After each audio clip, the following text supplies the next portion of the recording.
Assalamualaikum warahmatullahi wabarakatuh. Semoga semua kebaikan terlimpah kepada kita semua. Amin ya rabbal alamin. Pada suatu hari, Baginda Raja Harun Ar-Rasyid mendengar kabar bahwa Abu Nawas telah melakukan perbuatan yang sangat aneh. Abu Nawas mengatakan kepada orang-orang bahwa ia akan memadamkan api neraka. Mendengar hal itu, tentu Baginda Raja memanggil Abu Nawas untuk menjelaskan niatnya itu. Abu Nawas, apa benar kamu ingin memadamkan api neraka? Tanya Baginda Raja sambil tersenyum mengajak bercanda. Abu Nawas dengan santai menjawab, "Oh benar itu Paduka, saya ingin sekali memadamkan api neraka Paduka." Baginda Raja tertawa terbahak-bahak dan berkata, "Hahaha, kamu ini lucu Abu Nawas. Mana mungkin kamu bisa memadamkan api neraka? Itu mustahil Abu Nawas, Abu Nawas." Abu Nawas pun tersenyum dengan penuh arti. "Paduka, saya tidak bermaksud memadamkan api neraka dengan air atau alat apapun Paduka. Saya hanya ingin memadamkan api yang ada di hati manusia. Api neraka akan terus menyala jika manusia dipenuhi dengan amarah, kebencian, dan iri hati. Jika saya bisa memadamkan api tersebut di hati manusia, maka neraka tidak akan memiliki bahan bakar untuk terus menyala Paduka." Baginda Raja terdiam mendengar jawaban itu. Ia tidak menyangka bahwa maksud Abu Nawas begitu mendalam. Setelah beberapa saat, Baginda Raja tersenyum dan berkata, "Kamu memang cerdik Abu Nawas. Aku selalu kagum dengan caramu melihat dunia." Abu Nawas pun tersenyum dan berkata, "Terima kasih Paduka. Terkadang memang api terbesar itu tidak berada di neraka Paduka, melainkan di hati manusia itu sendiri."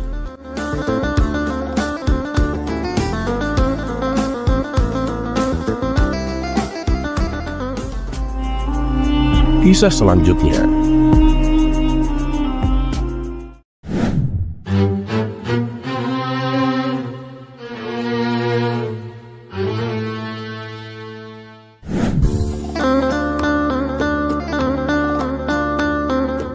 Pada suatu hari, Abu Nawas diundang ke sebuah majelis yang berada di kota.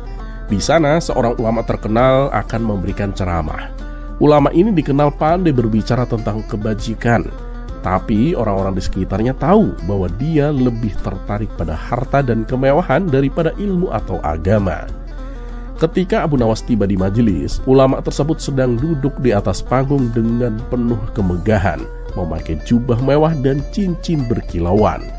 Dia berbicara dengan penuh percaya diri, menceramai orang-orang tentang pentingnya hidup sederhana dan tidak tergoda oleh kemewahan dunia.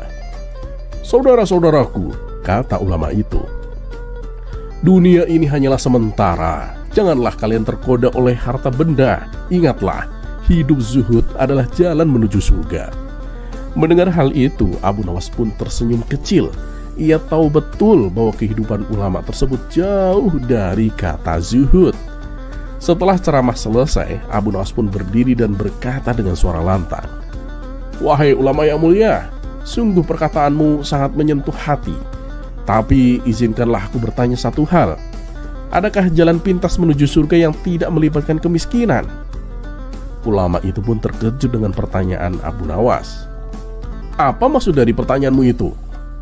Abu Nawas pun tersenyum ramah. "Ya, engkau mengajarkan kami untuk hidup sederhana dan tidak tergoda harta benda. Namun jubahmu dari sutra yang mahal dan cincin di jarimu tampak seperti barang duniawi yang sangat engkau cintai. Bagaimana kau bisa menasehati kami untuk meninggalkan dunia, sementara engkau tampak begitu menikmati kekayaannya?" Orang-orang yang hadir pun mulai berbisik, merasa bahwa Abu Nawas telah menyentuh titik yang sensitif. Ulama itu berusaha tetap tenang. "Ketahuilah, aku memakai ini semua bukan karena aku mencintai dunia. Ini hanya bentuk penghormatan pada ilmu yang aku sampaikan. Bukankah seorang ulama harus tampil terhormat di depan umat?" Abu Nawas pun tertawa kecil. "Oh begitu rupanya. Jadi engkau memakai sutra demi ilmu dan cincin emas itu demi menghormati wahyu. Luar biasa sekali alasanmu. Tapi bukankah ilmu lebih terhormat bila disampaikan oleh mereka yang benar-benar meninggalkan dunia, bukan yang menikmati keindahannya?" Ulama itu pun mulai gelisah, namun tetap mempertahankan posisinya.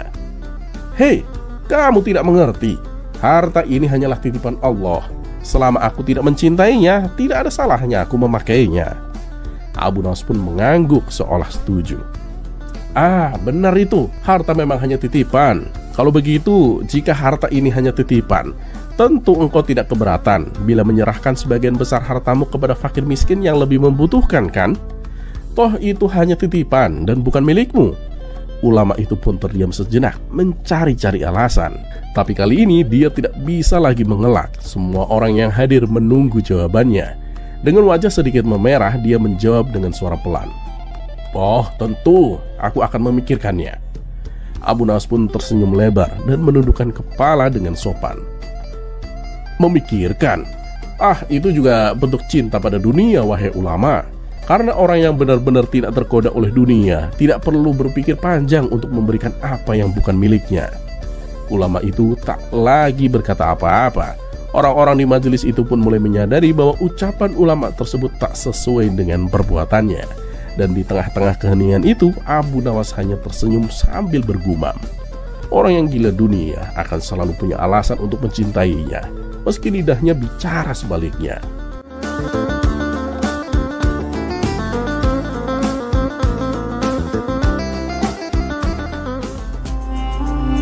Kisah selanjutnya.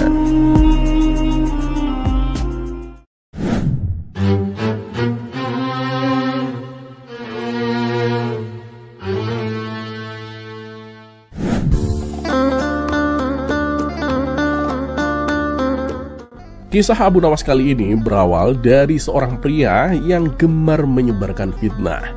Di setiap hari dia bercerita buruk tentang orang lain, bahkan jika hal itu tidak benar sekalipun. Dan suatu hari pria itu mulai menyebarkan fitnah tentang Abu Nawas, mengatakan bahwa Abu Nawas adalah seorang penipu yang suka memanfaatkan kecerdikannya untuk merugikan orang lain. Fitnah tersebut menyebar begitu cepat dan banyak orang desa mulai ragu pada Abu Nawas. Mengetahui hal ini, Abu Nawas tetap tenang. Ia tahu bahwa melawan fitnah dengan amarah hanya akan memperburuk keadaan. Maka dia merencanakan sesuatu yang lebih bijak. Hingga suatu pagi, Abu Nawas pun pergi menemui pria pemfitnah itu dengan wajah yang penuh senyum. "Saudaraku, aku dengar kamu sering berbicara tentang diriku akhir-akhir ini," kata Abu Nawas sambil duduk di sampingnya. Pria itu merasa bangga karena fitnahnya mendapat perhatian, menjawab dengan angkuh, "Ya, aku hanya menyampaikan apa yang menurutku benar, Abu Nawas." Abu Nawas pun mengangguk seolah setuju. "Bagus sekali, saudaraku, karena kau sangat peduli padaku. Aku punya permintaan sederhana. Aku ingin meminta sedikit bantuan darimu, saudaraku." Pria itu pun merasa heran, tapi juga penasaran. "Bantuan apa yang kau minta dariku, Abu Nawas?" Abu Nawas pun kemudian mengeluarkan bantal yang terbuat dari bulu angsa dan menyerahkannya kepada si pemfitnah. "Saudaraku, bisakah kau membawa bantal ini ke tengah pasar, mengoyaknya dan menyebarkan bulu-bulu ini ke udara?" Si pemfitnah yang merasa ini adalah tugas mudah dan mungkin bagian dari rencana Abu Nawas untuk merendahkan diri, langsung menyetujuinya. "Tentu saja, itu sangat mudah." Setelah itu pria tersebut pun pergi ke pasar, mengoyak bantal dan membiarkan angin menerbangkan bulu-bulu ke segala arah. Setelah selesai dia kembali menemui Abu Nawas dengan penuh kebanggaan. "Abu Nawas, aku sudah melakukannya. Sekarang apa lagi yang kau inginkan?" Abu Nawas pun tersenyum kecil. "Bagus, sekarang yang perlu kau lakukan hanyalah mengumpulkan kembali semua bulu yang telah kau sebarkan tadi dan membawanya kembali kepadaku." Si pemfitnah pun tercengang. Itu tidak mungkin. Bulu-bulu itu telah tersebar ke seluruh desa, Abu Nawas. Aku tidak bisa mengumpulkannya lagi." Abu Nawas pun kemudian menatap pria itu dengan mata penuh kebijaksanaan. "Saudaraku, ketahuilah, bulu itu tak ubahnya dengan fitnah yang kau sebarkan tentang diriku. Sekali kata-kata itu keluar dari mulutmu, mereka tersebar kemana-mana, dan kau tak mungkin bisa mengembalikannya. Bahkan jika kau ingin meluruskan segalanya, kerusakan yang ditimbulkan fitnahmu sudah terlalu jauh, saudaraku." Pria itu pun terdiam, menyadari akan kesalahannya. Wajahnya memerah karena malu, dan dia mulai merasa bersalah atas perbuatannya. Abu Nawas pun melanjutkan, "Ingatlah saudaraku, fitnah itu seperti bulu di angin. mudah untuk disebarkan tetapi mustahil untuk dikumpulkan kembali. Jadi sebelum engkau berbicara buruk tentang seseorang, pastikan kamu tahu kebenarannya.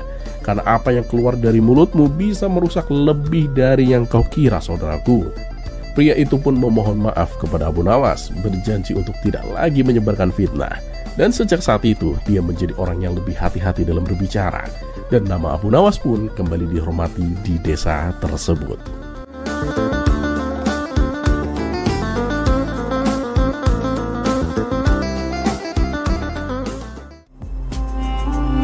Kisah selanjutnya.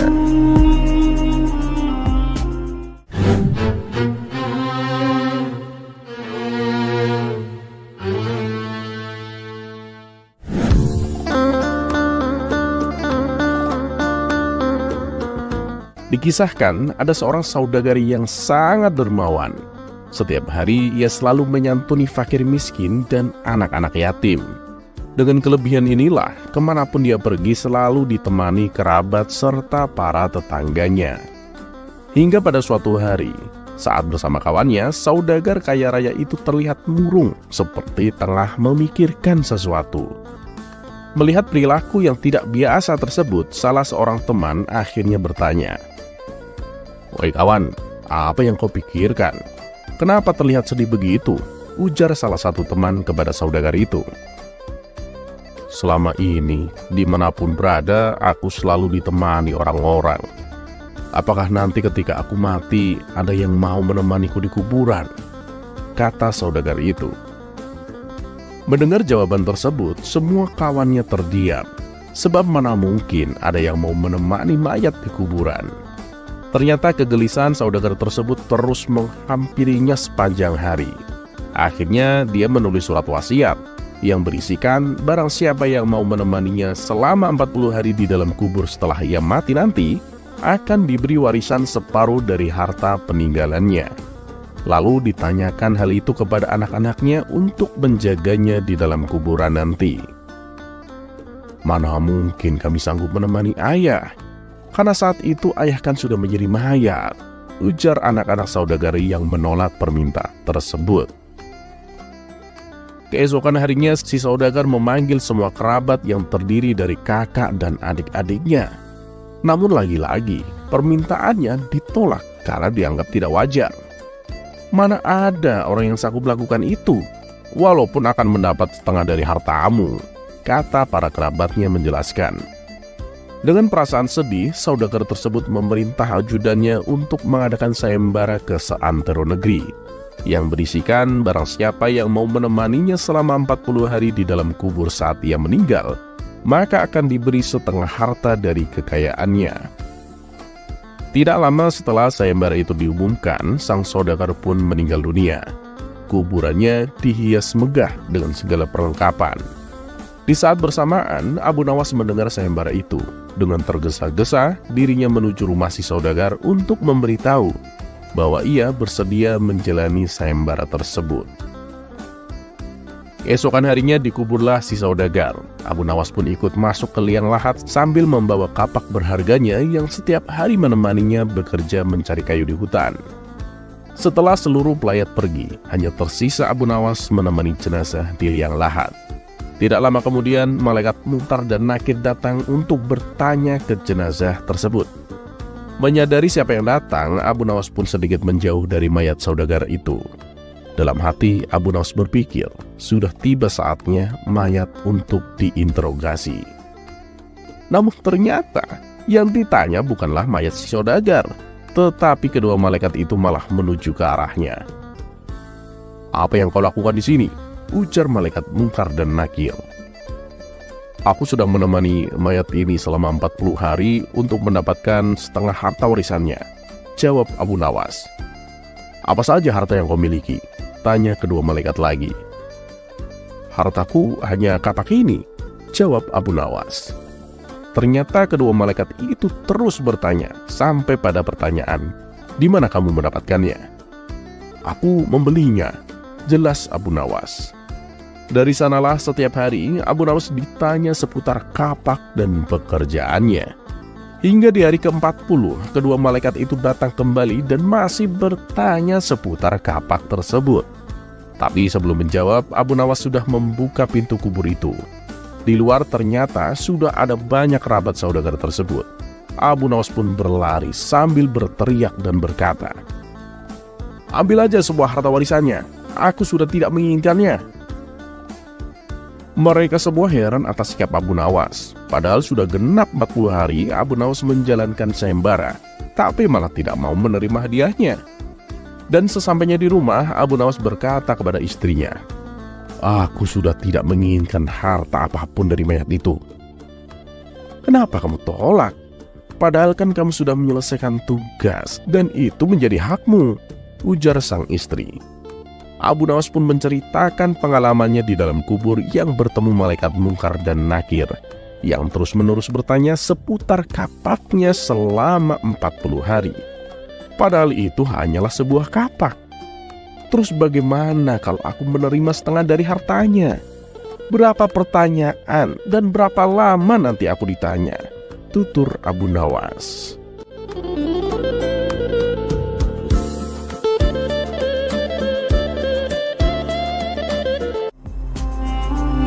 Kisah selanjutnya.